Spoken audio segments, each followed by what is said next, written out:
আসসালামু আলাইকুম প্রিয় খামারি ও কৃষক ভাই বোনেরা, দেশ ও দেশের বাইরে থেকে যে যেখান থেকে বসে আমাদের এই প্রতিবেদন দেখতেছেন, আপনাদের সকলের দীর্ঘ এবং সুস্বাস্থ্য কামনা করে শুরু করছি আমাদের আজকের প্রতিবেদন। দর্শক বন্ধুরা, আমি এই মুহূর্তে অবস্থান করছি একটি ছাগলের খামারে এবং একটা বিল্ডিং বাসার ছাদের উপরে।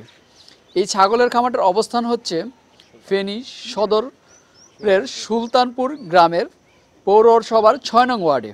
এখানে একজন সরকারি কর্মচারী অনেক সুন্দরভাবে তার বাসার ছাদের উপরে কিছু উন্নত জাতের ছাগল লালন পালন করতেছে। তো আমরা তার এই ছাগলের খামারে আজকে ছুটে আসলাম, ছাগলগুলো তিনি কিভাবে লালন পালন করতেছেন এবং এই ছাগলের কিভাবে যত্ন নিতেছেন। আর আপনারা যদি কেউ ছাগল লালন পালন করতে চান তাহলে কিভাবে লালন পালন করবেন। আর এই ভাইয়ের কাছে যেই বড় বড় পাঠা এবং উন্নত জাতের ছাগলগুলো রয়েছে, আপনারা যদি কেউ তার কাছ থেকে সংগ্রহ করতে চান তাহলে কিভাবে সংগ্রহ করবেন এবং ছাগলগুলো তিনি কিভাবে লালন পালন করে সে সম্পর্কে আমি আপনাদেরকে বিস্তারিত জানানোর চেষ্টা করব। তাহলে চলেন দর্শক, আমরা এই খামারি ভাইয়ের সাথে কথা বলে তার খামার সম্পর্কে বিস্তারিত জানি। আসসালামু আলাইকুম। ওয়ালাইকুম সালাম রহমতুল্লাহ। কেমন আছেন ভাই? আলহামদুলিল্লাহ ভালো আছি, আপনি ভালো আছেন তো? এই তো আলহামদুলিল্লাহ ভালো। তো ভাই, আমাদের দর্শকদের উদ্দেশ্যে আপনার পরিচয়টা একটু দিবেন। আমি মোহাম্মদ খলিলুর রহমান, আমার বাসা হয়েছে ফেনী সুলতানপুর ৬ নং পৌরসভা ওয়ার্ড, ক্যাডেট কলেজের পূর্ব পাশ। তো ভাই, এমনিতে কি কাজ করেন আপনি? আমি সরকারি একটা জব করি। তো সরকারি চাকরি করেন, তার পাশাপাশি দেখলাম আপনারা সুন্দর খামার গড়ে তুলেছেন। আসলে খামার করতে কিভাবে উদ্বুদ্ধ হলেন? খামার করতে উদ্বুদ্ধ হয়েছি এখন বর্তমানে আপনাদের এই ইউটিউব দেখা, বিভিন্ন ইউটিউব দেখা উদ্বুদ্ধ হয়েছি। আর ছোটোবেলার থেকেই ছাগল গরু পালার একটা নেশা ছিল। তো এখন আপনার খামারে কতগুলো আছে আর কতগুলো দিয়ে আপনার খামারটা শুরু করছিলেন? শুরু করছিলাম 4টা মা এবং পাঠা দিয়া 4টা ছাগল দিয়ে আমি শুরু করি। আমার 30-32টা ছাগলের মতো হয়েছিল 2 বছরে। তো বাকি ছাগলগুলি বিক্রি করছি। আচ্ছা, এখন কতগুলো আছে? এখন 10-12টার মতো আছে। আচ্ছা, এগুলো কি জাতের ছাগলগুলো যেটা আছে? এগুলি কিছু আছে আপনার যমুনাপাড়ি, আর কিছু একটা আছে হরিয়ানা, আর আপনার বাকি পাঠা আছে যমুনাপাড়ি, একটা আছে সুজাত পাঠা, পাকিস্তানি ব্রিডের। আচ্ছা, পাকিস্তানি সুজাত না? সুজাত ছাগলটা তো মানে বাংলাদেশে খুব কমই দেখা যায়। জি, 2টা আছে আমার জানা মতো, একটা বরিশালে আছে আর একটা আমার কাছে আছে। আচ্ছা, তো ভাই আমরা তো দেখছি আপনার বাসার ছাদের উপরে ছাগলগুলো লালন পালন করেন, তো এটার খাবার দাবার কি দিতেছেন?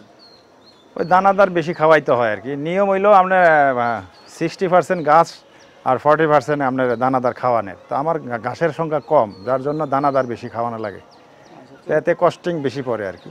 তো আপনার তো হিউজ পরিমাণ টাকা মানে ছাগলের পিছনে খাবারের জন্য ক্ষয় করতেছেন। জি, খরচ করার পরও ইনশাল্লাহ ছাগল পালনে ভালো লাভজনক ব্যবসা। ভালো লাভজনক। জি, যে আপনি যে ছাগলগুলো লালন পালন করেন সবগুলো উন্নত জাতের, তো উন্নত জাতের ছাগলগুলো লালন পালন করাতে কি বেশি লাভ নাকি দেশি জাতের ছাগলগুলোতে? না, আপনার ওই যে দেশি বাচ্চার দাম কম, দেশি ছাগলের দাম কম। আর যে দেশি ছাগলে যা খাইবো ওই তাই আপনার এই যে আপনার উন্নত জাতের ছাগলে তাই খাবে, বরঞ্চ কম খায় উন্নত জাতের ছাগলে। আচ্ছা আচ্ছা, এই ছাগলগুলো আপনি সংগ্রহ করেছিলেন কোথা থেকে? এই উত্তরবঙ্গ থেকে, আপনার রাজশাহী নাটোর থেকে। আচ্ছা, রাজশাহী নাটোর এখান থেকে 4 পিস দিয়ে শুরু করছিলেন, তো 32 পিস হয়েছিল, এগুলো বিক্রি করলেন না? জি, বিক্রি যে করছেন কি রকম টাকা আপনার মানে প্রফিট হয়েছে, মুনাফা? না মাশাআল্লাহ আলহামদুলিল্লাহ, আপনার খরচ যাইয়া আপনার ওই যে কাজের লোক ছিল তার বেতন দিয়ে মানে আপনার ভালো লাভ হয়, একটা ফ্যামিলি চলা যায়, কোনো সমস্যা নাই, হালাল রুজি। আচ্ছা আচ্ছা, তো মানে আপনার মোটামুটি ভালো টাকাই আয়? জি, ভালো টাকা আয় হচ্ছে। আচ্ছা, তো ছাগল আস্তে আস্তে কমাই দিতেছেন, এর কারণটা কি? আমার যে ওই যে কাজের লোকটা ছিল ও আপনার চলে গেছে, আর আসে না, আর কাজের লোক পাওয়া যায় না। পাওয়া গেল 2-3 দিন থাকে বা 1 মাস থাকে বা 2 মাস থাকে, এরপর আর থাকে না। তা আমি তো চাকরি করি, এই জন্য আর আপনার সময় দিতে পারি না। সময় দিতে পারেন না, সেখানে এখন কি ছাগল লালন পালন করা একবার বন্ধ করে দেওয়ার চিন্তা ভাবনা? না না, চাকরি থেকে অবসর যাওয়ার পরে ইনশাল্লাহ বাকিটা আবার শুরু করব। মানে এখন আপাতত অফ রাখবেন? জি, অফ থাকবে। আচ্ছা, তো আপনি কি একেবারেই কাঁচা ঘাস দেন না? দেই, মাঝে মধ্যে দিই আর কি। আচ্ছা, এখানে কোথাও কি কাঁচা ঘাসের সেরকম ব্যবস্থা নাই? জমি টমি বাড়ানো? হ্যাঁ, জমি আমি হালকা জমিতে নিয়ে লাগাইছিলাম। তো আমি নিজেও কিছু কিছু কাটতে আনা লাগে, আর ওই লোকটা কাটতে আনতো আগে। এখন তো আর কাটার লোক নাই, আর আমি তো সময় দিতে পারি না, এই জন্য ইদানিং আইসা আপনার কাঁচা ঘাস খুব কম দেওয়া পড়ে। আসলে ছাগল তো লালন পালন করতেছেন আপনি অনেকদিন যাবতই, যেহেতু করতেছেন, তো ছাগলের আসলে রোগ বালাইটা কীরকম? ছাগলের প্রধান রোগ হইল আপনার পিপিআর। পিপিআর? যদি পিপিআরের টিকাটা দেওয়া থাকে, আর যদি আপনার শুষ্ক জায়গায় পরিষ্কার জায়গায় রাখা যায় তাইলে ঠান্ডা লাগে না। আর নাইলে ঠান্ডা, পাতলা পায়খানা, এর থেকে আপনার পিপিআর রোগ হয়, মরণবেদী রোগ হয়েছে পিপিআর রোগ। আচ্ছা, ঠান্ডা এবং পাতলা পায়খানা দিয়ে শুরু হয়, মানে এটাই হচ্ছে পিপিআর এর লক্ষণ। লক্ষণ। আচ্ছা, পিপিআর যদি হয়ে যায় তখন আপনারা কিভাবে ট্রিটমেন্ট করেন বা কি চিকিৎসা দিতে হয়? আপনার ওই যে জেন্টারিং আছে, তারপরে স্টাবেড আছে, এগুলি ইনজেকশন দেওয়া লাগে আর কি। আচ্ছা, ইনজেকশন মানে এইগুলো দিলে পিপিআর থেকে মুক্তি পাওয়া, অ্যান্টিবায়োটিক। বর্ষাকালের সময় তো ছাগলকে কৃমিতে আক্রান্ত করা হয়। হ্যাঁ, কিমরির ভ্যাকসিন আপনার ইয়া দিয়ে রাখা লাগে, কিমরির ট্যাবলেট আপনার 3 মাস অন্তর অন্তর খাওয়ান লাগে। কিডনি ট্যাবলেটগুলো খাইয়ে দেন। হ্যাঁ। আচ্ছা আচ্ছা। তো তো ভাই আসলে এখন তো আমরা দেখতেছি ছাদের উপরে লালন পালন ছাগলগুলো খুবই দুষ্টুমি করে। এখন এখানে দেখতেছি আমরা কিছু পায়খানা টায়খানা করে, এখানে আপনার গন্ধ ছড়ায় না? না, কোনো গন্ধ নাই ইনশাআল্লাহ, আল্লাহর রহমতে। আচ্ছা, চাইলে কি যে কেউ ছাগল খামার মানে ছাগল দিয়ে খামার শুরু করতে পারে? হ্যাঁ, পারবে। আচ্ছা, কোন জাতের ছাগলটা দিয়ে খামার শুরু করা উচিত? যদি বাণিজ্যিক ভিত্তিতে করে তাহলে যমুনাপাড়ি দিয়ে করতে হবে। যমুনাপাড়ি? জি, যমুনাপাড়ি আপনার 2-3টা বাচ্চা দেয়। আচ্ছা আচ্ছা। এবং উন্নত জাতের যদি একটা পাঠা রাখা যায় তাহলে যমুনাপাড়িতে যদি বিট করান তাহলে পাঠার আপনার ওই পাঠার কারণে বাচ্চাগুলি ভালো গ্রোথ আসবে, সুন্দর আসবে। আচ্ছা আচ্ছা। তো আপনি তো ছাগল পালন করে লাভবান আছেন, তো আমাদের দর্শকরা যদি কেউ ছাগল লালন পালন করতে চায় তাহলে আপনার কাছ থেকে মানে কি রকম সাহায্য সহযোগিতা তারা পেতে পারে? আমার কাছ থেকে ছাগল নিলেও সাহায্য পাবে, না নিলেও আপনার যে কোনো পরামর্শ চাই আমি পরামর্শ দিব। আমার মোবাইল নাম্বার দেওয়া থাকবে আপনাদের ইয়াতে চ্যানেলে, ওই নাম্বারে যদি রিং করে আমি তাদের পরামর্শ দিব ইনশাআল্লাহ, আল্লাহর রহমতে। এখন আপনার যে এখানে যেই কটা সব কটাই বিক্রি করে দিবেন? জি, আমি সবগুলি বিক্রি করে দিব। কি রকম প্রাইজের ছাগলগুলো আপনার এখানে রয়েছে? আমার এখানে আপনার 12 থেকে 1 লাখ টাকা পর্যন্ত, মানে 12,000 থেকে শুরু 1 লক্ষ টাকা পর্যন্ত ছাগল রয়েছে। আচ্ছা, তো চলুন আমরা আপনার বড় কিছু ছাগলগুলো দেখাই দিই দর্শকদের, আসলে কোনটা কত দাম চাইতেছেন। তো ভাই মাশাআল্লাহ অনেক সুন্দর একটা পাঠা দেখতেছি, আসলে এটা কি জাতের পাঠাটা? এটা হচ্ছে আপনার সুজাত পাঠা, এটা পাকিস্তানি ব্রিড। আপনার এটা আপনার ওই যে 42 ইঞ্চি হাইট আছে। হচ্ছে পাকিস্তানি সুজাত না? জি, সুজাত। এই যাত্রার কথাই বলছিলেন যে বাংলাদেশে খুব কম আছে। জি, খুব কম আছে। আচ্ছা, এটা তো আপনি বিক্রি করে দিবেন, তো এটা আপনার কিরকম টাকা আশা করতেছেন? এটা আমি চাচ্ছি যে আলোচনা সাপেক্ষে যারা নেয় তাদের সাথে আপনি কোনো দাম চাবেন না? না, এমনি কোনো দাম চাবো না, আলোচনা সাপেক্ষে। আচ্ছা, এটার ওজনটা কতটুকু আছে এখন? এটা 80-85 কেজি লাইভ ওয়েট হবে আর কি, অনুমান। লাইভ ওয়েট হবে। এটার দাঁতে কয়টা এখন? 6 দাঁত। 6 দাঁত? জি।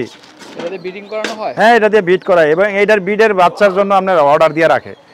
বাচ্চা আপনার যে 1 মাস বয়স হইলে নিয়ে জায়গা আচ্ছা, রাখতে পারি না। ঠিক আছে, আমরা আপনার অন্য পাঠাটা দেখি। তাহলে অনেক সুন্দর একটা পাঠা দেখতেছি, এটা অনেক চঞ্চল মনে হচ্ছে। এটা জি, কি জাত? এটা হরিয়ানা।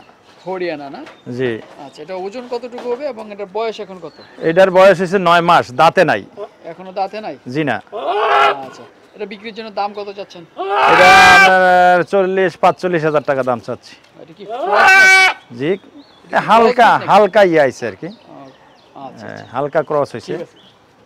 তো ভাই মাশাআল্লাহ অনেক বড় সরো একটা পাঠা দেখতেছি, এটা কি জাতের পাঠা? এটা যমুনাপাড়ি। যমুনাপাড়ি? এটা কি আমাদের দেশীয় যমুনাপাড়ি না ইন্ডিয়ান? জি, দেশীয় যমুনাপাড়ি। মাশাআল্লাহ অনেক বড় হয়েছে এটা। জি। আচ্ছা, এটা ওজন কতটুকু আছে মাপছিলেন? এটা আপনার 90-95 কেজি ওজন আছে। এটার বয়স হয়েছে 8 দাঁত, নতুন 8 দাঁত। নতুন 8 দাঁত না? জি। আচ্ছা, এটা বিক্রির জন্য দাম কি রকম আশা করতেছেন? আমি এটার জন্য বিক্রির জন্য আপনার 70 থেকে 80 হাজার টাকা দাম চাচ্ছি। আচ্ছা, ঠিক আছে। তো ভাই মাশাআল্লাহ অনেক সুন্দর একটা মার সাথে 3টা বাচ্চা সহ একটা ছাগল দেখতেছি, আসলে এটা কি জাতের? এটা যমুনাপাড়ি। যমুনাপাড়ি না? এটা কি অরিজিনাল যমুনাপাড়ি না দেশীয় যমুনাপাড়ি? না, দেশীয় যমুনাপাড়ি। আচ্ছা, সাথে 3টা বাচ্চা না? জি, এটা 3টা বাচ্চা। আচ্ছা, এই দুটো বাচ্চা বড়, একটা বাচ্চা ছোট মনে হচ্ছে। এইটা দুই বাচ্চা আগের, এই পরে আরেক বাচ্চা আপনার ওই যে রাত্রে ডেলিভারি হয়ে মারা গেছে, তো আর একটা আছে, 2টা বাচ্চা দিছিল এবার। আচ্ছা আচ্ছা। ওই বাচ্চার বয়স 1 মাস। তো এটা কি সবটি একসাথে বিক্রি করবেন? জি, একটা একসাথে বিক্রি করবো। এটা এখনো প্রেগন্যান্সি আছে, যে 5-6 দিন বিট করাইছি। প্রেগন্যান্ট আছে না? জি। 5-6 দিন হয়েছে মাত্র, এটা তো ধরা যাচ্ছে না। জি না।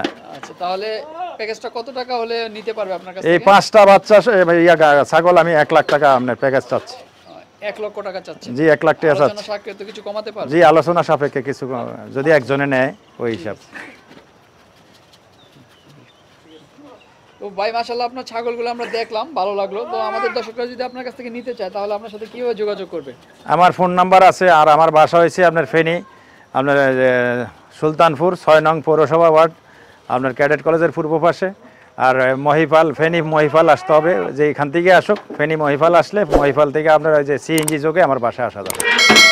আপনি এখান থেকে এসে নিতে হবে নাকি যদি কেউ অর্ডার করে? না, আমি অর্ডার করলে দিতে পারবো না, এখান থেকে আইসা নিতে হবে। হ্যাঁ, আমি চাকরি করি, যারাই আসবেন তারা দেখে শুন না, তারপরে দেখে আইসা নিয়ে যাবেন। আচ্ছা, আপনার যোগাযোগের মোবাইল নাম্বারটা একটু বলে দিন।